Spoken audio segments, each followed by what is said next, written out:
Bom, a gente está com uma dificuldade na sua conexão, está travando um pouquinho a sua imagem, deu para acompanhar perfeitamente sua análise até aqui, mas a gente vai continuar falando sobre esse tema ao longo da edição de hoje. E agora, inclusive, temos um convidado para seguirmos nesse debate sobre a possibilidade de uma CPI da Petrobras. Vamos conversar agora ao vivo com o líder do governo na Câmara, o deputado federal Ricardo Barros, do Progressistas do Paraná. Deputado, boa noite, bem-vindo aqui mais uma vez. Boa noite a todos. Deputado, de acordo com tudo que o senhor está ouvindo aí nesses últimos dias, desde que passou a ser ventilada essa hipótese pelo presidente Bolsonaro, de acordo com o termômetro político do senhor, que já está há tanto tempo aí no Congresso Nacional, qual a possibilidade hoje, de 0 a 100, qual o senhor diria que é a possibilidade da abertura da CPI da Petrobras? Bem, nós temos agora, nesse momento, 121 assinaturas. Então, faltam 50 assinaturas para que se possa levar o requerimento de abertura da CPI ao presidente Lira e ele possa, então, determinar a instalação. O requerimento feito pelo deputado Altinel Cortes fala em investigar a CPI dos preços dos combustíveis, a CPI do preço dos combustíveis. Então, vai investigar a tributação sobre os combustíveis, sonegação fiscal, vai investigar a política da empresa, né, a Petrobras, porque é quase monopolista, vai investigar vantagens corporativas e o endividamento da Petrobras. Tudo isso está no requerimento do líder Altinel Cortes e, se tivermos as assinaturas de apoio, é o que será investigado, o que interfere, de fato, no preço dos combustíveis no Brasil. Agora, deputado, peço licença ao Brown, até para aproveitar uma provocação que ele fez agora ao nosso comentarista Miguel Daúde, nesse assunto também, porque eu imagino que seja mais complexo, e acredito que o senhor também vai concordar, abrir uma CPI na Câmara, em que um terço representa 171 parlamentares, do que abrir uma CPI no Senado. O senhor está dizendo que isso está avançando bem, já há mais de 120 assinaturas, e aí fica a provocação que o Brown fez, então. Hoje, o presidente do Senado, embora não seja da Câmara, mas é o presidente do Congresso, Rodrigo Pacheco, se posicionou contrário à abertura dessa CPI, disse que não há qualquer razoabilidade, nas palavras dele, para que essa comissão fosse instalada. Esse tipo de fala, esse não apoio à comissão, atrapalha esse avanço, essa conquista de assinaturas para instalar essa comissão? O Rodrigo Pacheco é o presidente do Senado, né? Não é lá que está se coletando assinaturas para a CPI. Claro que ele é um jurista, a opinião dele é uma opinião importante, mas ele estava se referindo à Petrobras, né? E não à CPI do preço dos combustíveis, que essa sim tem muito a explicar aos brasileiros e certamente ao seu final proporá medidas legislativas e administrativas que diminuirão o preço dos combustíveis para o consumidor. Então, eu respeito a opinião do presidente Pacheco, mas o relatório, o requerimento que foi protocolado aqui na Câmara é muito mais amplo do que discutir apenas Petrobras. Deputado, a pergunta agora é do Rodrigo Constantino. Boa noite, deputado. Aqui consta essa oposição tão ferrenha que o PT vem fazendo a essa abertura da CPI. Inclusive, o ex-presidente Lula se manifestou hoje chamando de um absurdo. Por que o senhor acha que o PT está tão...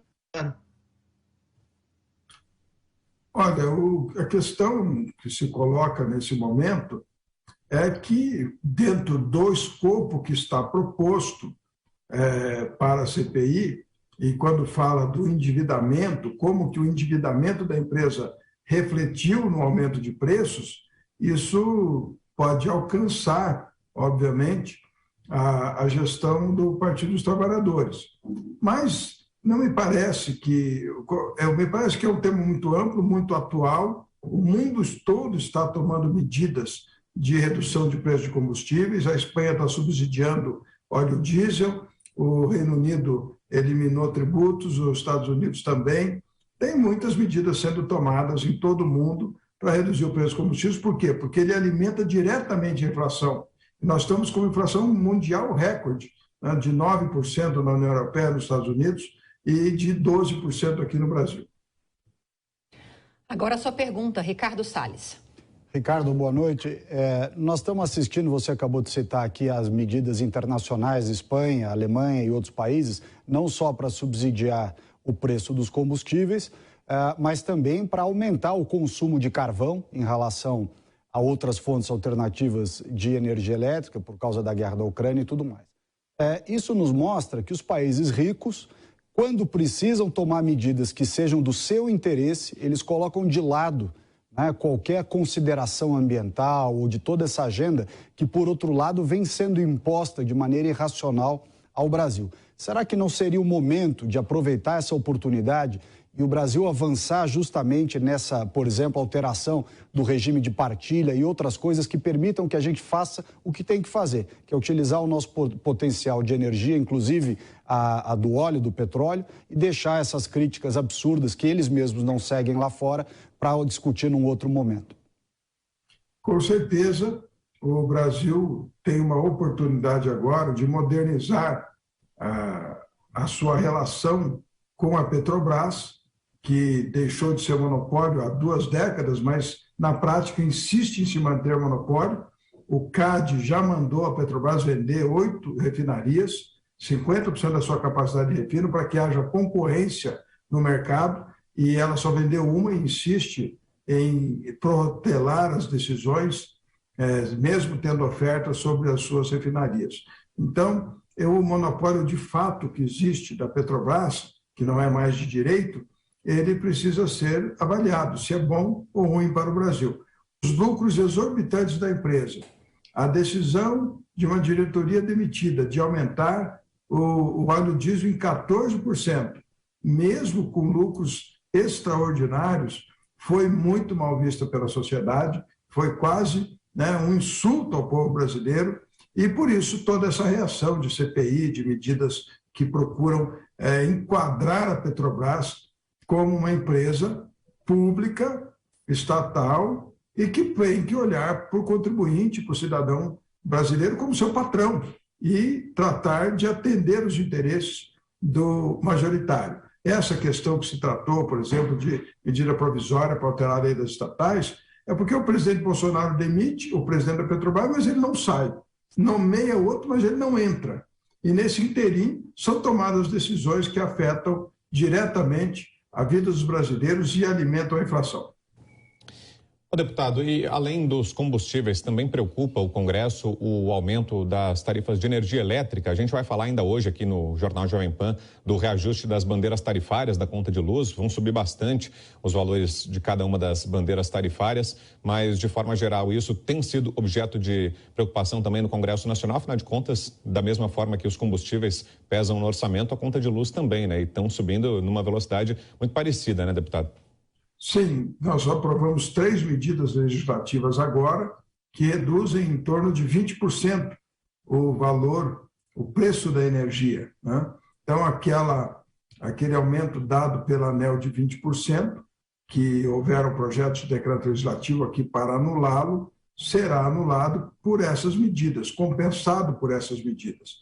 Agora vem novamente a ANEEL com o reajuste das bandeiras.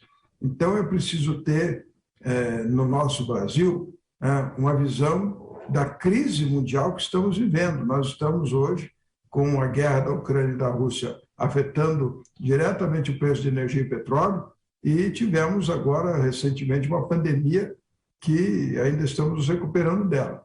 Então, é um momento de emergência e o Brasil deve tomar medidas emergenciais como outros países estão tomando, e não estão em período eleitoral. Então, não tem que ficar discutindo se a medida é eleitoreira ou não. A medida é porque a crise é agora. O povo não pode esperar para ser socorrido da crise.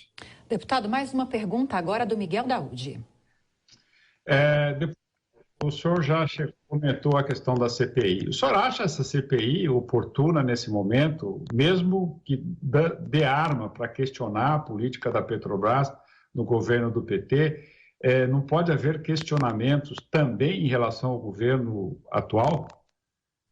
A posição do presidente Bolsonaro em determinar apoio a esta iniciativa, ele mostra que não está preocupado com a gestão dos seus indicados na Petrobras. Ele, pelo menos, acredita que todos agiram corretamente dentro das suas prerrogativas. O que faltou à diretoria da Petrobras foi sensibilidade para o momento que o país está passando, né? Então, se nós importamos 30% do óleo diesel que necessitamos consumir e precisamos praticar preços internacionais nessa importação, mas nós produzimos 70% do óleo diesel refinado no país, que tem um custo muito menor que o preço importado. Então, essa paridade de preço importado podia ser, em vez de uma PPI, uma PPE, uma paridade de preço de exportação. Aí não teríamos o frete, não teríamos o seguro, não teríamos o câmbio, não teríamos esse custo maior que nós estamos pagando hoje, todos os brasileiros, e que geram esse lucro estratosférico da Petrobras, que é a sexta maior produtora de petróleo do mundo e, portanto, está ganhando muito dinheiro também com a alta do petróleo. Ela podia perfeitamente balancear as suas decisões olhando para o interesse do seu patrão, que é o povo brasileiro. Ouvimos aqui o líder do governo na Câmara, deputado federal Ricardo Barros. Obrigado mais uma vez, deputado, pela entrevista. Boa noite. Obrigado, boa noite. Vamos então para a Europa.